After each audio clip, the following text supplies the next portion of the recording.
In a previous video, we talked about Bruegel's painting, The Harvesters, and we talked about how he's shifting where we stand in that painting. He's taking us, first we stand on one side and we look at the painting this way, then we move over here, we look at the painting from here, then we shift over here, and we look at the painting from this way. And in this way, he creates a great sense of grandeur. And I likened it to a reverse panorama, where in a panorama, we take the camera and we shift it around. And in this case, we're kind of the ones shifting around. So by doing that, he creates space. He lets us look around and feel the space and move through the space in a very special way. But I don't want to leave you with the impression that either Bruegel invented this idea of shifting us through space, nor do I want to leave you with the idea that this was the only painting of Bruegel's in which he did play with or shift us around in the space of the painting.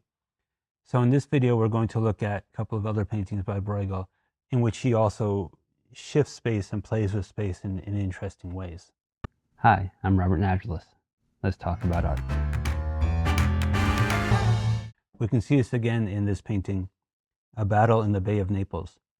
And in this painting, well, it's a battle in the Bay of Naples.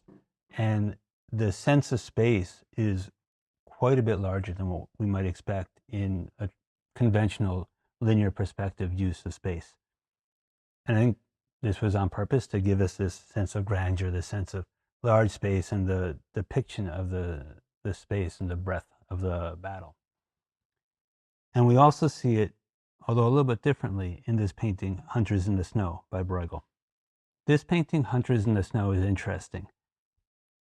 There's two spaces. There's a space in the foreground and there's a space in the background. And they're really kind of separate, and we can see one and we can look and we can see the other. But he does something that I really think is quite interesting. He finds a way to join them so we don't feel disjointed. It doesn't feel like, oh, foreground space, background space. It feels very continuous. And let's notice, if we do something, let's take a couple of the birds out and see how that changes the feeling of space. It makes it start to feel a little more disjointed, a little bit more foreground, background. Let's go a step further. There's a little bush. Well, let's take the bush out first, and we can see that if we remove that, we still have the little demarcation of the hill. So let's go a step further and let's take the hill out. Now we really have separated further the foreground space and the background space, or the space on top of the hill and the space back. And on the bottom of the hill, all the people, I guess they're ice skating and they're playing in the ice and the snow. And so if we bring back these elements, the birds and the hill, we can see how things start to connect again. And what's also interesting is if we look at the Harvesters, we talked about how he uses color to separate the two spaces. We have the reddish yellow and we have the greenish blue. And we talked about how those two colors are separating, how they separate from each other.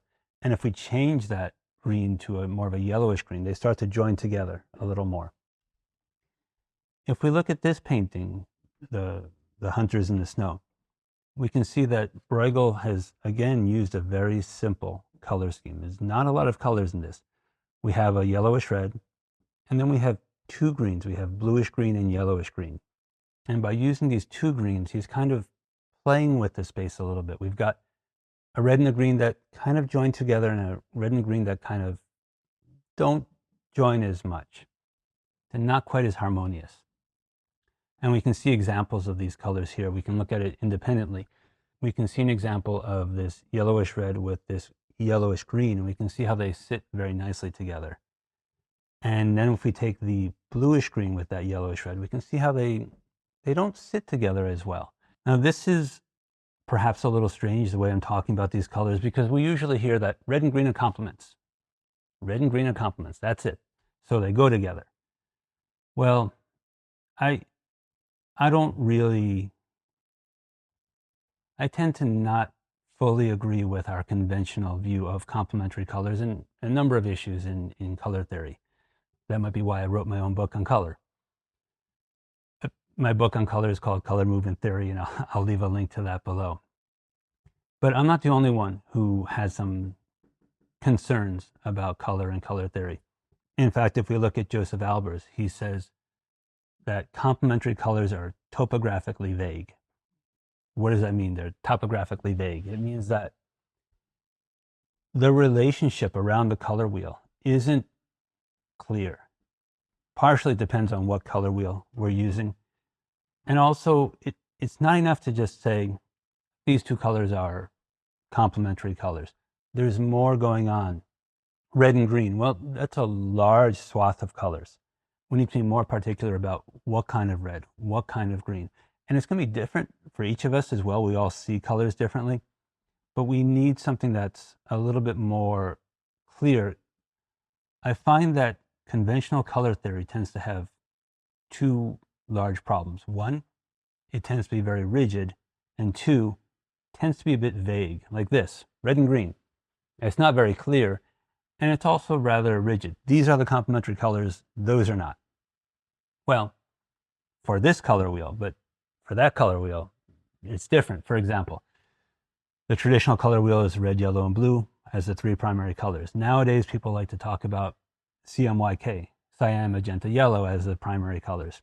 Or what about red, green, and blue? They all present us with different color wheels, different sets of complementary colors, different sets of relationships. And again, I find this to be somewhat rigid, somewhat arbitrary. This is the color wheel, therefore these are the relationships. And also a bit, as Albers says, a bit vague, not quite clear. Red and green, blue and orange. Well, what kind of blue? What kind of orange? What kind of red? What kind of green? What are the relationships that they're defining? How are they talking to each other? How are they moving towards or away from each other? We need to become sensitive to this. We need to become aware of it.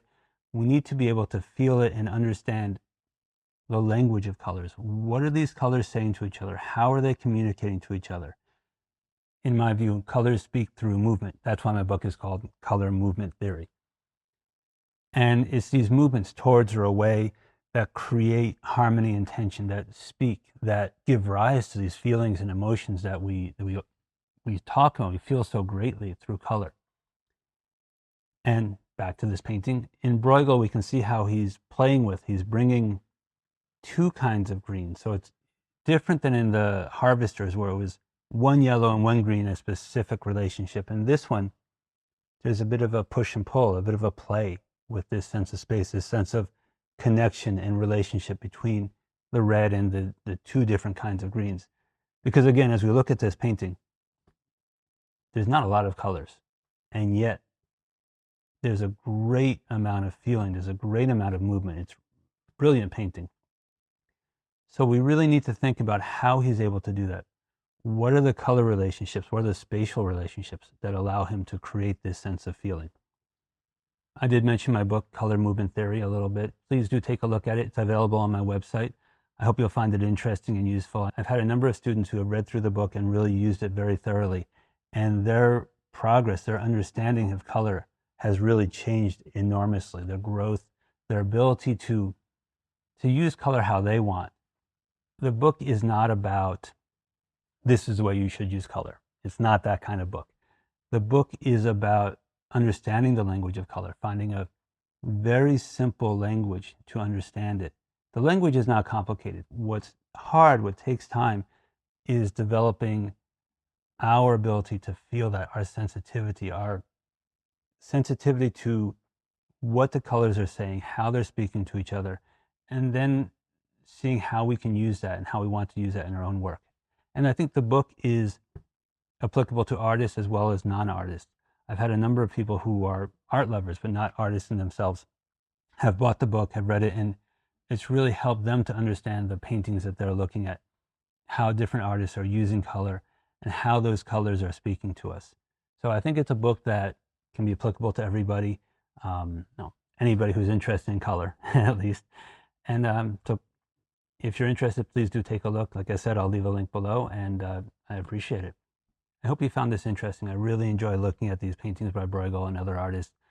I love looking at how they use space, how they use color, and how that speaks to us, how that creates a conversation.